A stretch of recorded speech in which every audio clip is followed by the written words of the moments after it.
Es war eine jener Nächte, in denen der Schlaf mich hartnäckig umging, als wäre mein Bett ein Magnetpol und ich der entgegengesetzte, stets abstoßend. Nach Stunden des Wälzens und unzähligen Schäfchen, die über den imaginären Zaun gesprungen waren, gab ich auf. Die digitale Ziffern der Uhr leuchteten 2:07 Uhr, als ich mich schließlich aus den Laken schälte und meine Füße den kalten Boden berührten. Mit ziellosen Schritten, geleitet von dem sanften Schein der Straßenlaternen, die durch das Fenster zeichneten, fand ich mich vor meinem Laptop wieder. Der Startknopf, ein sanftes Portal in die Welt der nächtlichen Einsamkeit des Internets, erweckte den Bildschirm zum Leben, und ich wurde von der Dunkelheit des Raumes in das bläuliche Licht getaucht. Die Routine war immer dieselbe, ein Blick in die E-Mails, vielleicht war etwas Interessantes dabei, eine Nachricht von einem Freund oder eine Benachrichtigung über eine neue Folge meiner Lieblingsserie. Doch heute war es anders. Eine E-Mail, die so nicht ins Schema passte, ragte heraus.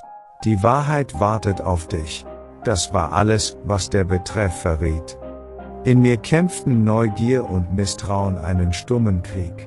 Mein Finger schwebte zögerlich über dem Touchpad. Nur Spam, dachte ich, doch die Nacht war still und mein Verlangen nach einer Ablenkung groß. Mit einem leisen Klick, der im Raum widerhallte, öffnete sich die Nachricht. Der Bildschirm wechselte und ich starrte auf leere Worte. Keine Werbung, kein Viruswarnung, nur ein Satz, der vor einem schwarzen Hintergrund hervorstach. Folge dem weißen Kaninchen. Verwirrt, aber auch fasziniert, bemerkte ich einen Link am Ende der Nachricht. Es war ein einfacher, blauer Hyperlink, so unauffällig und doch so verlockend. Das Zögern war nun wie weggewischt. Die Neugierde hatte gesiegt. Ich folgte dem Link, ohne zu wissen, dass ich damit den ersten Schritt in ein Labyrinth aus Geheimnissen und Rätseln machte, das meine Welt auf den Kopf stellen sollte. Die E-Mail war wie ein Rätsel, das keine Anhaltspunkte bot, abgesehen von einer einsamen URL, die da in weißer Schrift auf schwarzem Grund hervorstach, isoliert und mysteriös. Sie schien zu mir zu flüstern, ein stummes Echo in den digitalen Weiten. Die URL war ein Einzeiler, eine kryptische Sequenz von Buchstaben und Zahlen, ein Schlüssel zu einem unbekannten Schloss. Ich zögerte einen Moment, da ein Instinkt mich warnte, aber die stille Stimme der Neugier war lauter. Ich klickte. Es gab kein Zurück mehr.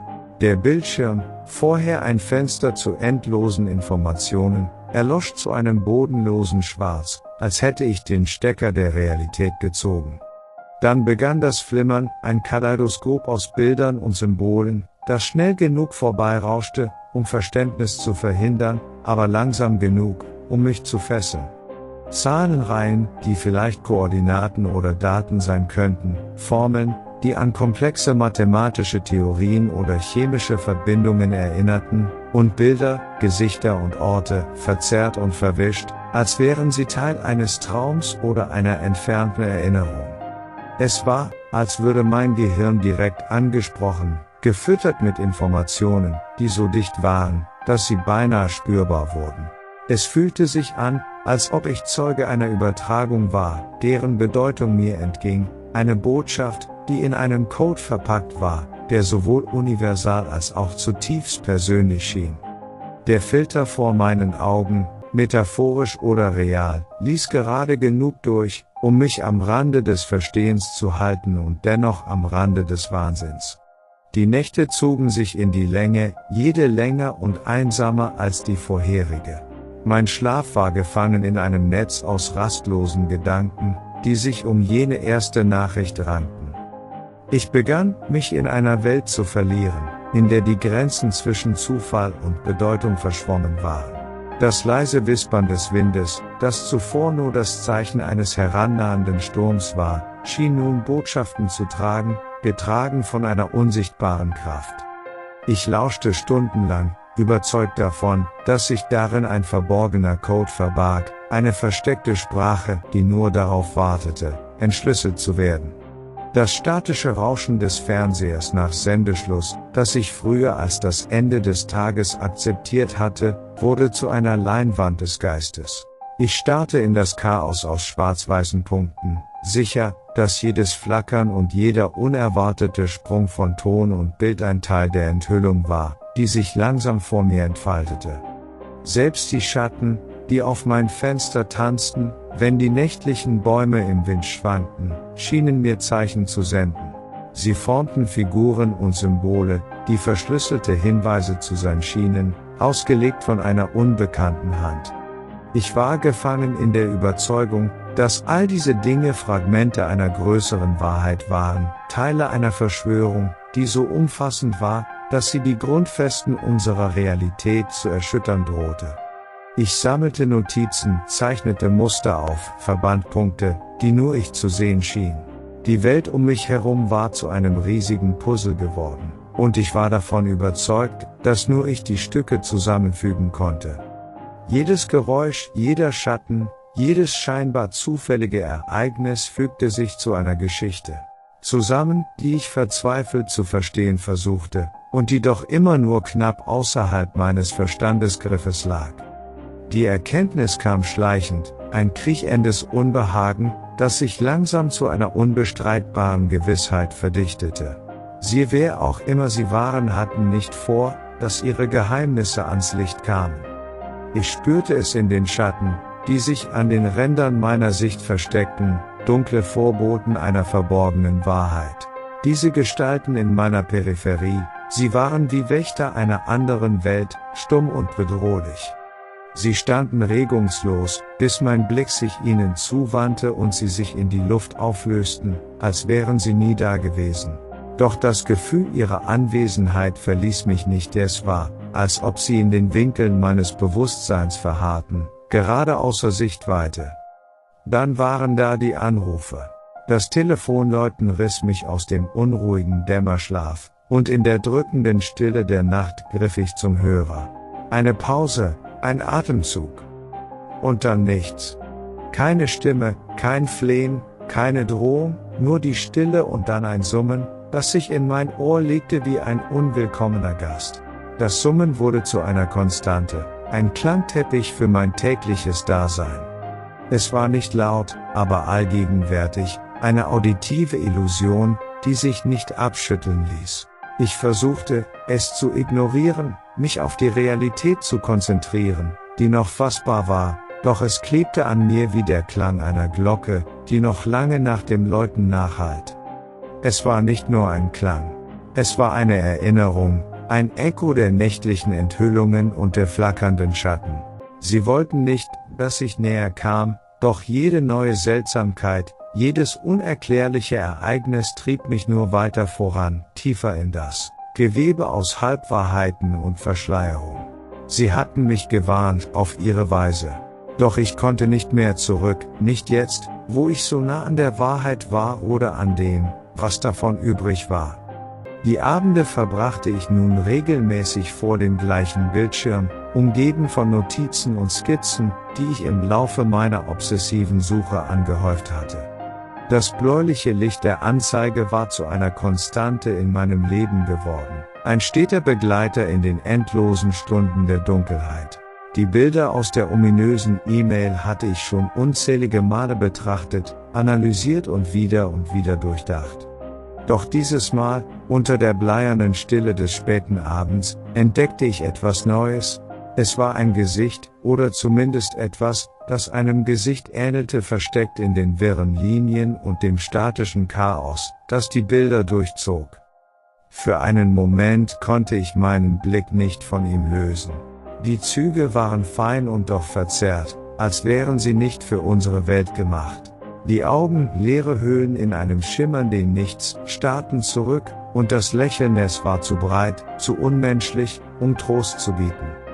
In dem Augenblick, als ich das Gesicht erkannte, lief mir ein Schauer über den Rücken. Es war ein Lächeln, das Wissen suggerierte, eine Art dunkler Triumph. Es war, als hätte dieses Wesen aus einer anderen Dimension auf meine Entdeckung gewartet. Die Botschaft war klar. Ich hatte eine Schwelle überschritten, die nicht für mich bestimmt war. Die Verschwörung, die ich aufzudecken glaubte, war weit entfernt. von den üblichen Theorien über geheime Gesellschaften und verdeckte Regierungsaktionen. Nein, dies war etwas, das sich unserem Verständnis von Realität und Möglichkeit entzog. Sie waren hier, verborgen in den Schatten unserer Existenz, lenkten uns durch subtile, ungreifbare Signale und Nachrichten, die in den Rauschen unseres Alltags verborgen waren. Auserwählt oder verdammt. Die Worte schwirrten in meinem Kopf. Wurde ich ausgewählt, um diese Wahrheiten zu sehen, oder war ich verdammt, in den Wahnsinn gezogen von Entdeckungen, die niemand machen sollte? Der Unterschied schien in der Tat unbedeutend, denn was zählte, war die schreckliche Erkenntnis, dass ich nicht länger ein einfacher Beobachter war. Ich war ein Teil ihres Spiels geworden, ein unwissender Spieler auf einem Schachbrett, das sich über Dimensionen erstreckte. Mein Alltag wurde zu einem Schleier, der zu dünn war, um die dahinterliegenden Muster zu verbergen. Das Gesicht im Rauschen war nun überall in den Wolken, im Muster des Kaffeeschaums, im flüchtigen Blick eines Fremden. Ich konnte ihm nicht entkommen. Es war das Markenzeichen meiner Obsession, ein ständiger Hinweis darauf, dass die Welt, die ich kannte, nur eine Fassade war. Ich erzähle dir das alles, weil mein Instinkt mir sagt, dass meine Zeit abläuft. Das stetige Summen, das mich einst zu dem unheimlichen Gesicht im statischen Rauschen geführt hat, ist jetzt ein lauter, unaufhörlicher Alarm in meinem Kopf. Sie wissen, dass ich zu viel gesehen, zu viel verstanden habe. Meine Entdeckungen haben Kettenreaktionen ausgelöst, deren Ausmaße ich nicht mehr kontrollieren kann. Wenn du diese Geschichte hörst, ist das kein Zufall. Vielleicht ist es eine Warnung, oder vielleicht ist es das letzte Puzzleteil, das ich beitragen kann. Aber ich bitte dich, höre meine Worte, suche nicht nach der Wahrheit. Es gibt Geheimnisse, die in der Dunkelheit ruhen sollen, zu gefährlich, um von Sterblichen entdeckt zu werden. Doch, während ich diese letzten Worte niederschreibe, spüre ich, wie sich eine seltsame Ruhe über mich legt. Das Summen hat nachgelassen, die flüchtigen Schatten sind verschwunden. In meinem Zimmer wird es heller, ein Leuchten, das nicht von dieser Welt zu sein scheint. Ich blicke auf und sehe das Gesicht. Nicht im Computer, nicht im Rauschen, sondern vor mir, schwebend, lächelnd, beruhigend. Es spricht nicht mit Worten, aber die Botschaft ist klar. Es gibt keine Rückkehr. Das Lächeln ist nicht mehr unheimlich, sondern auf seltsame Weise einladend. Ich stehe auf, gehe zum Fenster. Draußen ist die Welt, wie ich sie kenne, verschwunden.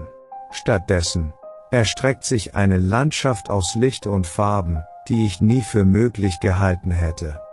Das Letzte, was ich tippe, während ich mich umdrehe und das Lächeln mich in eine neue Existenz zieht, ist: Das Geheimnis ist nicht zu gefährlich, es ist einfach zu wunderbar für diese Welt. Und mit diesen Worten löst sich meine Welt auf. Der Bildschirm, auf dem ich tippe, die Notizen, die ich gemacht habe, sie verblassen, als wäre ich nie hier gewesen. Aber ich bin da, irgendwo in einer Realität, die das menschliche Verständnis übersteigt. Wo ich hingehe, gibt es keine Geheimnisse, nur Erkenntnisse. Ich habe nicht zu tief gegraben, ich habe einfach tief genug gegraben, um nach Hause zu kommen. Wenn du dies liest, suche nicht nach mir. Suche nicht nach der Wahrheit. Denn manchmal ist das Ende einer Suche nicht das, was wir erwarten, es ist mehr, viel mehr.